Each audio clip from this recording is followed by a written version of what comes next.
अपना चैप्टर है micro organism, यानी माइक्रो ऑर्गेनिजम्स के बारे में हम चल रहे हैं चैप्टर में।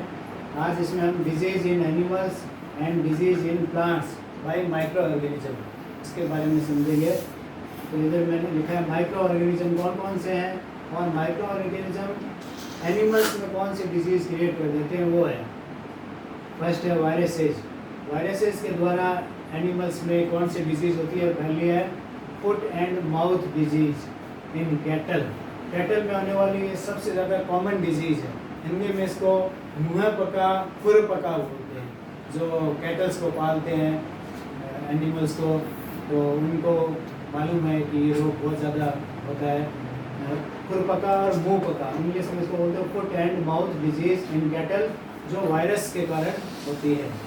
नेक्स्ट है बैक्टीरिया के कारण, वो है एंथ्रेक्स इन कैटल। कैटल में एंथ्रेक्स डिजीज़ जो है वो बैक्टीरिया के कारण होती है। प्रोटोजोआ, प्रोटोजोआ के कारण डिजीज़ जो है एनिमल्स में हो जाती है sleeping sickness in cattle, pigs and horse's. Cattle में, पिग्स में एंड हॉर्सेज में, सभी में हो जाती है। अब नेक्स्ट चार्ट में हम देख रहे हैं डिजीज़ इन प्लांट्स।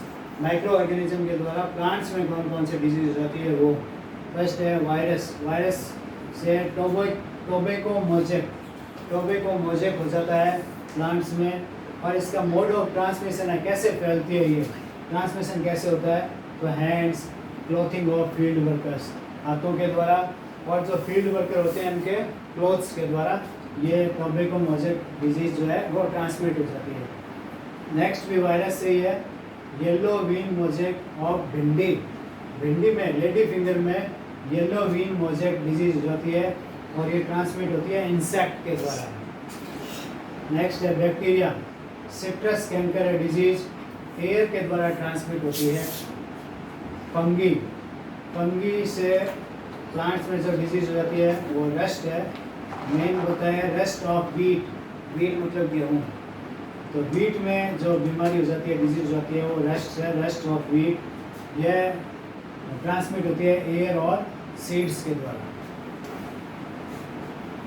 अगला टॉपिक है अपना फूड पॉइजनिंग। माइक्रो ऑर्गेनिज्म से फूड पॉइजनिंग कौन कौन सी कैसे होती है।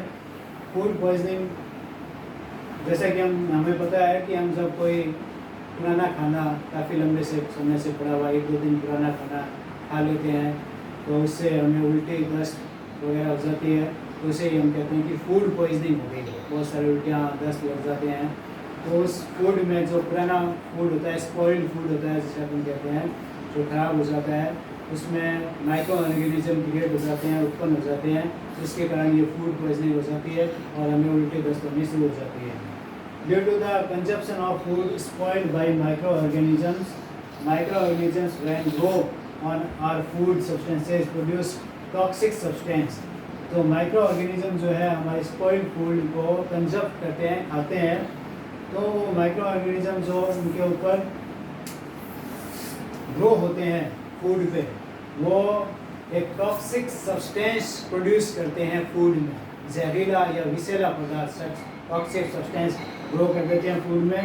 These make food poisonous causing vomiting, serious illness and even death। और इसके कारण ये जो पॉइजनस सब्सटेंस माइक्रो ऑर्गेनिज्म के द्वारा फूड में हो जाता है, तो उसके कारण ही वॉमिटिंग होती है, सीरियस इलनेस होती है और कई बार इससे डेथ भी हो जाती है। अब फूड पॉइजनिंग क्रिएट करने वाले बैक्टीरिया वो है salmonella and clostridium. Food poisoning उत्पन्न करने वाले बैक्टीरिया है साल्मोनेला एंड क्लोस्ट्रीडियम। फंगी जो फूड पॉइजनिंग क्रिएट करती है एस्परजिलस एंड पेनिसिलियम। नेक्स्ट है अपने advantage of food preservation. Food preservation का मतलब होता है फूड को संरक्षित रखना, फूड को यानी खाने को लंबे समय तक खराब होने से यानी स्पॉइल होने से बचाना, वो होता है फूड प्रिजर्वेशन। और उसका एडवांटेज क्या है, उसके क्या फ़ायदे हैं। Reduces food wastage bye avoiding spoilage. Food wastage में कमी आती है, फूड को वेस्ट होने से बचा सकते हैं। तो जिससे कि क्यों होती है ऐसे, क्योंकि हम उसको स्पॉइल होने से बचा लेते हैं, दूषित होने से बचा लेते हैं तो हम फूड को वेस्ट नहीं करते। वैसे भी अपने घर में हम देखते हैं कि अगर हम प्रिजर्व नहीं करते हैं फूड को तो हमें अगले दिन उसको फेंकना पड़ता है। लेकिन अगर हम उसको प्रिजर्व कर लेते हैं, जैसे रेफ्रिजरेटर का यूज़ करके, तो रेफ्रिजरेटर में अगर फूड रखा रहता है तो हम अगले दिन भी उसको यूज़ कर सकते हैं, खा सकते हैं। अगर नहीं करते प्रिजर्व तो उसको फेंकना पड़ता है, तो फूड क्या हो जाता है, वेस्ट हो जाता है। तो एडवांटेज क्या हो गया कि हम फूड वेस्टेज को रिड्यूस कर सकते हैं। नेक्स्ट है increases the storage period of food stuff.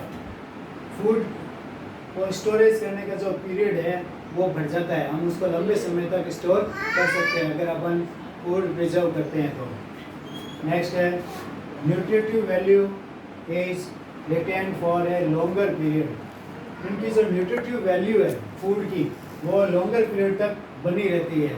जैसे कार्बोहाइड्रेट, प्रोटीन वगैरह, रिच प्रोटीन या रिच कार्बोहाइड्रेट, रिच फैट है, तो ये जो न्यूट्रिटिव वैल्यू है वो फूड की लंबे समय तक बनी रहती है।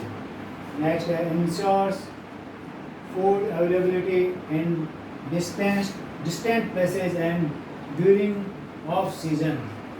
फूड की जो अवेलेबिलिटी है फूड प्रिजर्वेशन के कारण बहुत दूरी तक हो सकती है।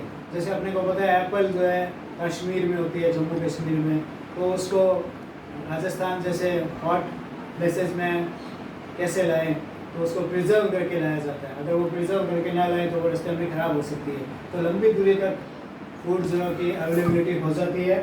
और ऑफ सीजन, जैसे सीजन ही नहीं है उस सब्ज़ी का, फ्रूट का, फूड का, तो उस ऑफ सीजन में भी हमें वो फूड अवेलेबल हो जाता है। जैसे लेडी फिंगर भिंडी की बात करते हैं तो वो गर्मियों में आती है, समर में, लेकिन अगर उसको अपने सर्दियों में चाहिए, कोल्डर सीजन में, तो उसको क्या करना पड़ता है, प्रिजर्व करना पड़ता है, तो फिर वो अपने को सर्दियों में भी मिल जाती है। आजकल ऐसे बहुत सी वेजिटेबल है जो हमें पूरे साल भर मिलती है, तो उसका कारण यही है फूड प्रिजर्वेशन, उसको प्रिजर्व करके रखते हैं।